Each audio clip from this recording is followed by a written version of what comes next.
Assalamualaikum warahmatullahi wabarakatuh. Ini saya Muhammad Amr Triwinarto, mahasiswa fisika Universitas Airlangga dengan NIM 082111333035. Pada video kali ini saya akan membahas mengenai soal kedua dari ujian akhir semester fisika komputasi. Baik, saya akan share screen, langsung menuju ke soal yang dimaksudkan.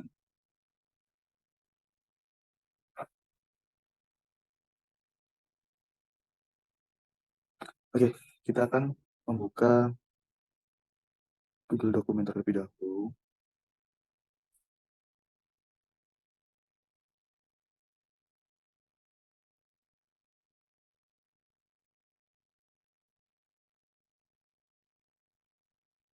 Oke, kita beri nama UAS Fiskom 2. Soal 2. Baik, pada soal nomor 2 ini yang dimaksud yaitu kita harus bertanya kepada AI yaitu ChatGPT mengenai teori gelombang, dan juga kita juga mencari sebuah soal gelombang yang akan diselesaikan secara numerik menggunakan TAF. Adapun langkah pengerjaan yang telah diberikan disarankan yaitu menanyakan mengenai gelombang secara fisis, analitik, dan numeriknya, kemudian meminta ChatGPT membuatkan bentuk persamaan gelombang. Jika persamaan gelombang tersebut tidak muncul, maka kita akan bawa ke bentuk numerik dan kemudian meminta ChatGPT untuk menghasilkan sebuah program untuk Octave. Kemudian kita run program tersebut. Oke, baik, langsung kita buka GPT.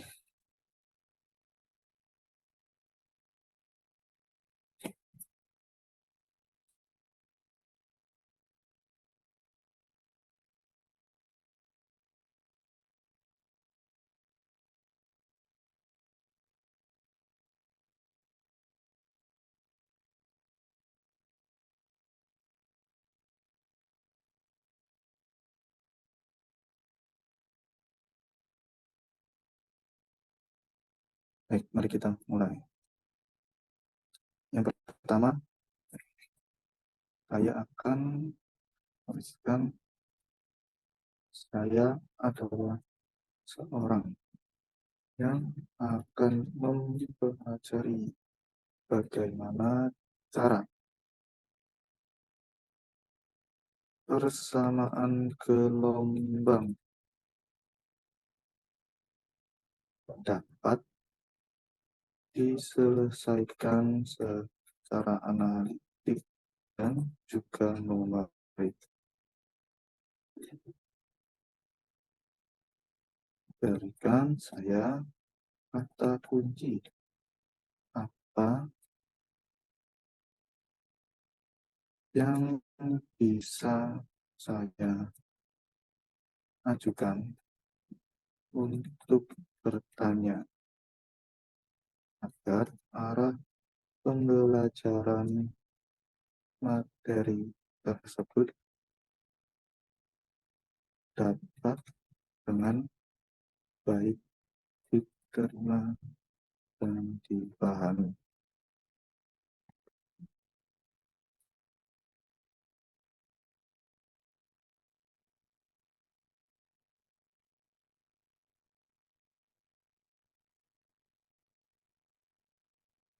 Baik, di sini telah muncul beberapa saran dari ChatGPT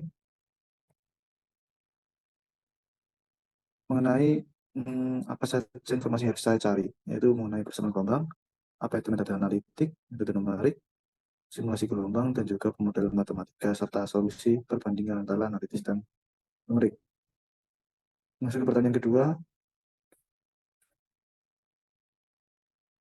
sebelum masuk pada pembahasan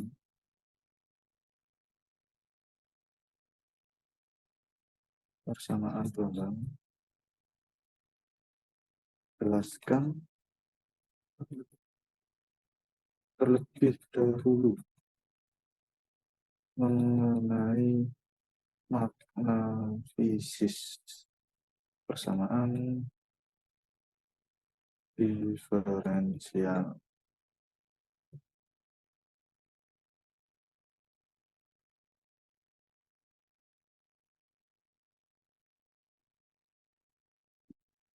Biasanya persamaan diferensial adalah persamaan matematika yang menghubungkan suatu fungsi dengan turunannya.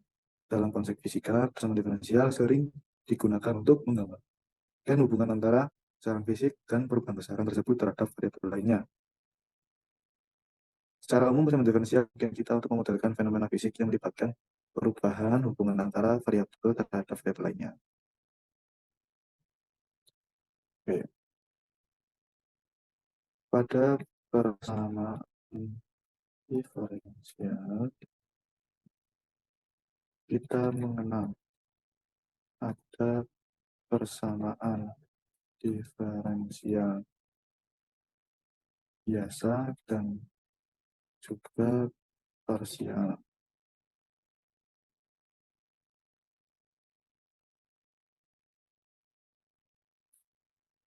Dari hal tersebut,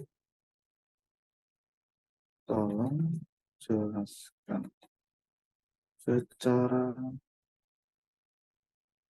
matematis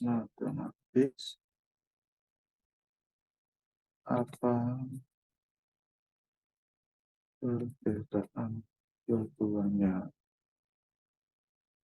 dalam fungsi fisisnya dapat digunakan.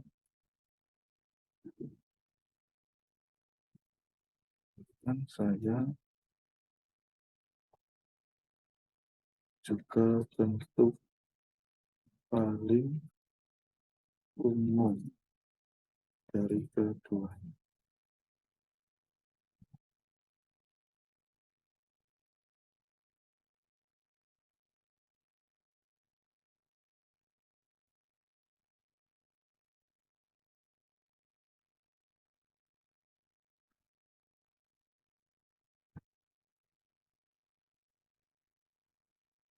Persamaan diferensial biasa melibatkan fungsi tunggal yang bergantung pada satu variabel yang independen.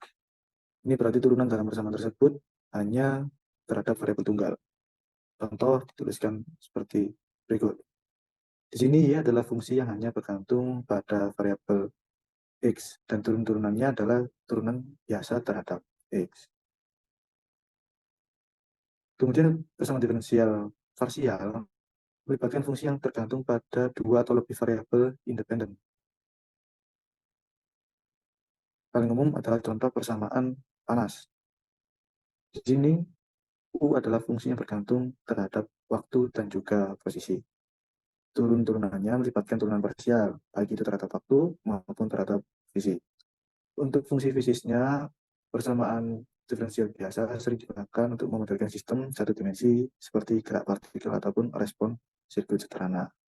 Sedangkan untuk persamaan diferensial parsial memodelkan fenomena fisik yang melibatkan perubahan dalam lebih dari satu dimensi yang relevan.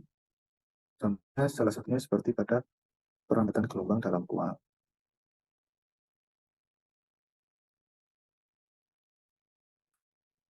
Oke, selanjutnya pertanyaan mengenai berfokus pada berbagai bentuk dan jenis dari persamaan diferensial parsial.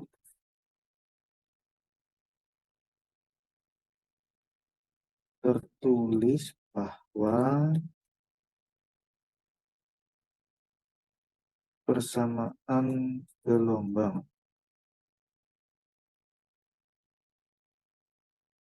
termasuk di dalamnya.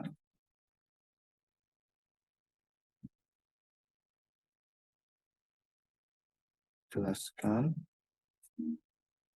pada saya mengenai persamaan eliptik, parabolik, dan hiperbolik.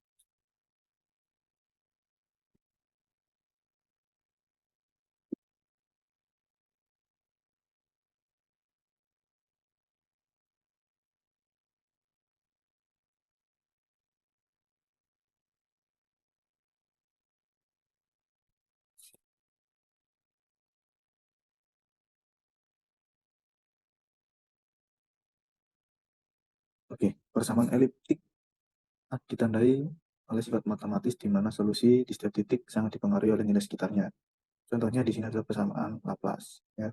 Kemudian persamaan parabola melibatkan variabel waktu dan satu atau lebih dan juga variabel ruang. Di sini contohnya adalah persamaan panas. Kemudian untuk persamaan hiperbola termasuk juga dalam parsial terdiri dari turunan parsial terhadap waktu dan ruang yang memiliki hubungan kausal yang jelas antara waktu dan ruang. Contoh persamaan diberikan adalah persamaan gelombang yang menggambarkan bagaimana gelombang menyebar dan bergerak melalui ruang dan waktu. Secara makna fisis, persamaan gelombang termasuk ke dalam hiperbola, persamaan hiperbolik menjelaskan propagasi gelombang atau fenomena yang melibatkan perambatan informasi atau gangguan dalam sistem fisik.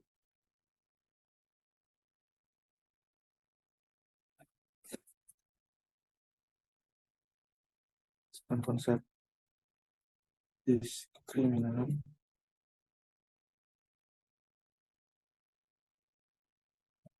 bagaimana ciri dan perbedaan antara eliptik, parabolik, dan hiperbolik.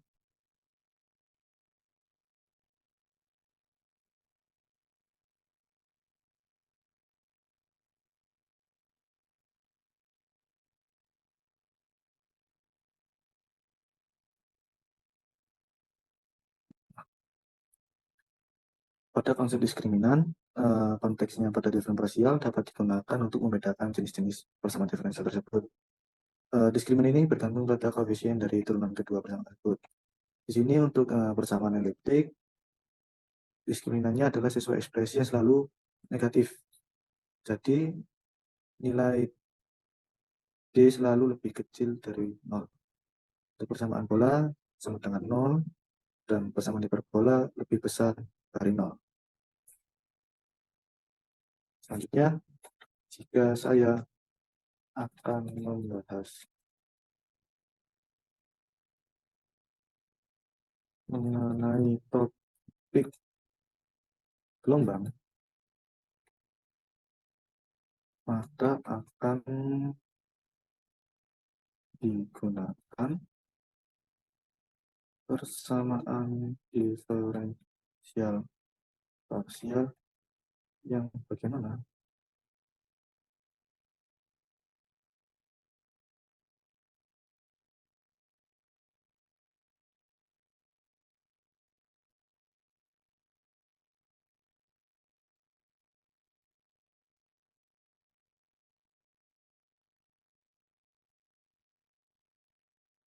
Oke, dalam konteks gelombang, persamaan parsial yang sering digunakan adalah persamaan gelombang yang ada pada bentuk parsial hiperbolik yang merambat melalui ruang dan waktu.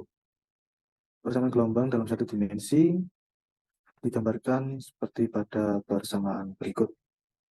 Di sini turunan U sebagai fungsi posisi dan waktu mempresentasikan uh, turunan kedua terhadap T menggambarkan percepatan gelombang terhadap waktu. Sedangkan turunan kedua terhadap X menggambarkan perubahan bentuk kurva dalam posisi X.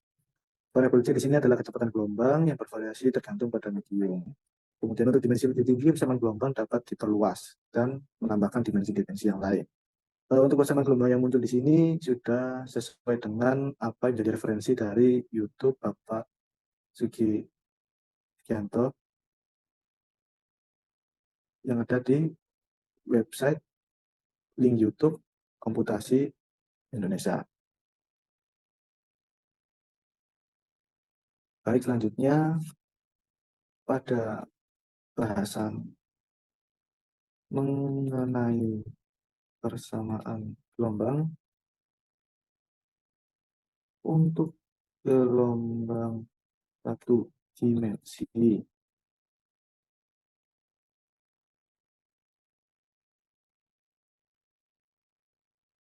yang dituliskan seperti pada sebelumnya,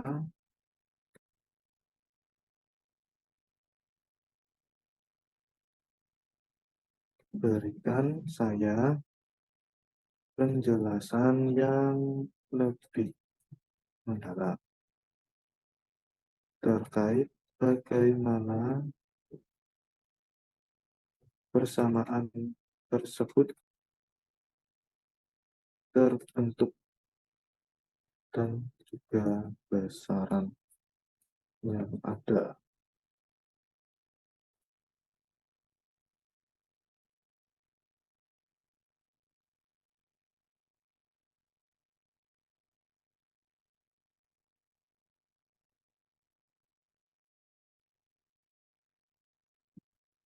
Nah, konteks persamaan gelombang ini didekati pada kasus gelombang kali. Pada hukum Newton second law, hukum ini menyatakan bahwa gaya yang diterapkan pada sebuah objek sama dengan massa objek tersebut dikalikan dengan kecepatannya. Kemudian pada hukum Hooke, untuk elastisitas, hukum ini menggambarkan hubungan antara gaya pemulihan pada benda elastis seperti tali yang dengan perubahan panjangnya. Prinsip ini digunakan untuk membentuk persamaan gelombang. Pada gelombang satu dimensi, persamaan ini adalah hasil dari penggabungan hubungan tersebut dengan asumsi gelombang kali yang merambat hanya berada dalam ruang satu dimensi. Maka persamaan gelombang diberikan seperti penjelasan seperti sebelumnya.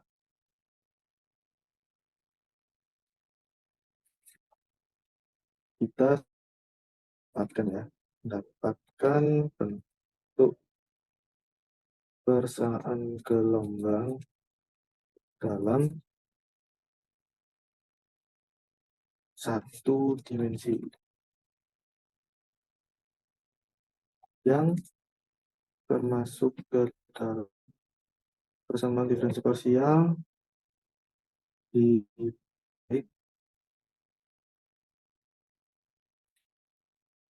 selanjutnya. Bagaimana kita menentukan fungsi persamaan secara analitik?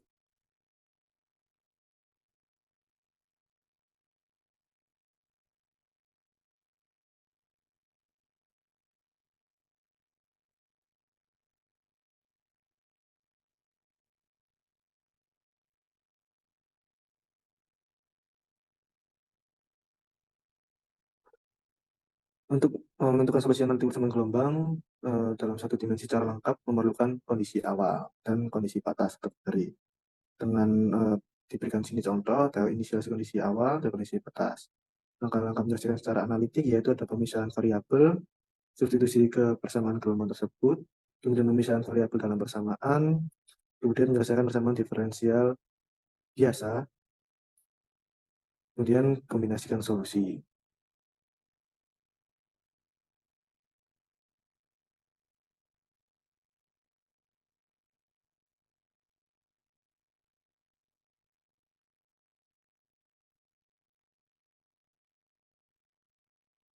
Baik, maka selanjutnya bagaimana penyelesaian persamaan gelombang satu dimensi jika kita selesaikan secara analitik, secara numerik. Berikan saya penjelasan metode apa yang digunakan pada penyelesaian numerik tersebut.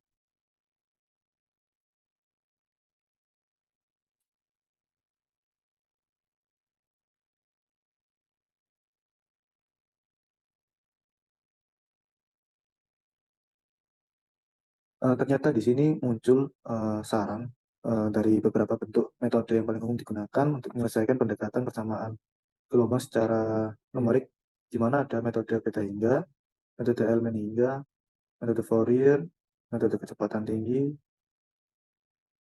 Selanjutnya,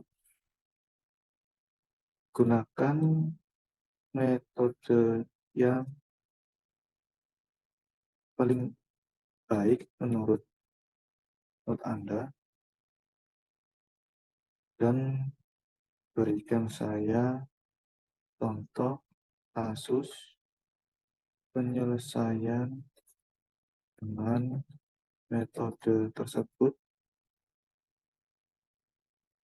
pada program MATLAB ataupun Octave.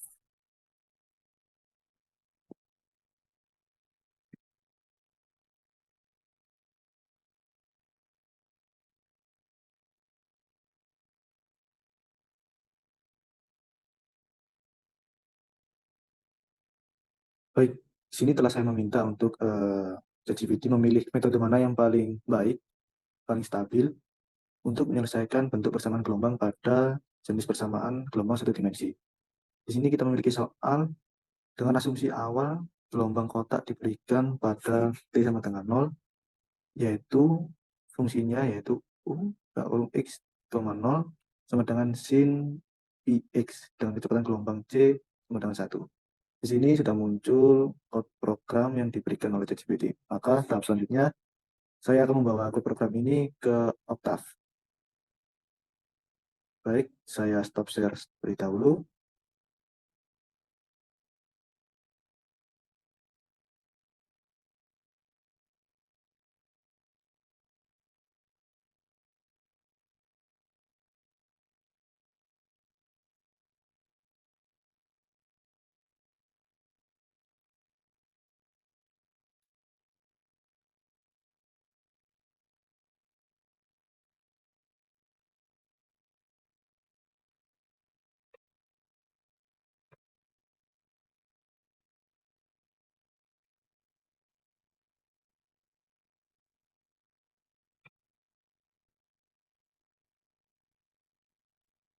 Oke, clear all, PLC, kita pastikan code program.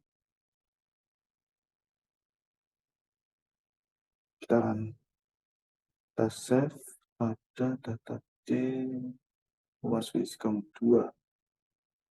Kita beri nama UAS soal 2. Sekarang,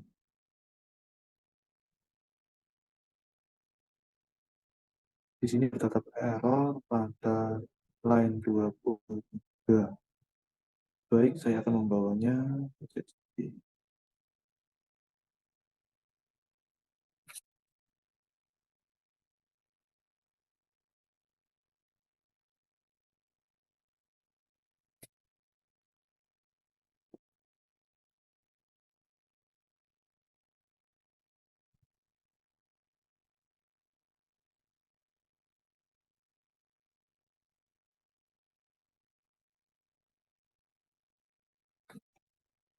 Oke, dari ChatGPT didapatkan yang terbaru seperti ini. Baik, mari kita run.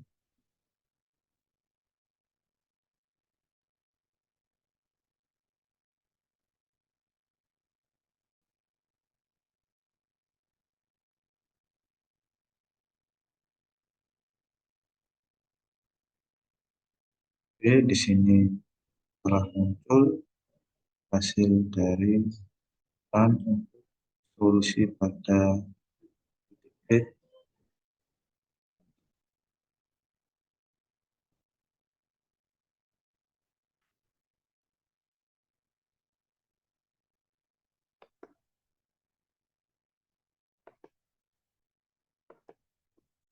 Grafik yang didapat seperti ini sesuai, yaitu grafik sinus yang menyesuaikan grid pada beberapa titik waktu tertentu.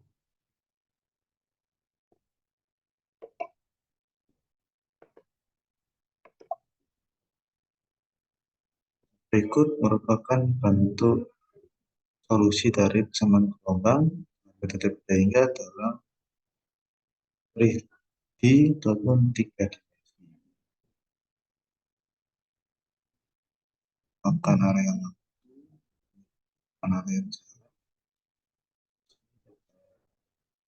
area fungsi. Sekian video dari penjelasan saya mengenai persamaan gelombang yang diselesaikan dengan metode ini. Terima kasih. Assalamualaikum warahmatullahi wabarakatuh.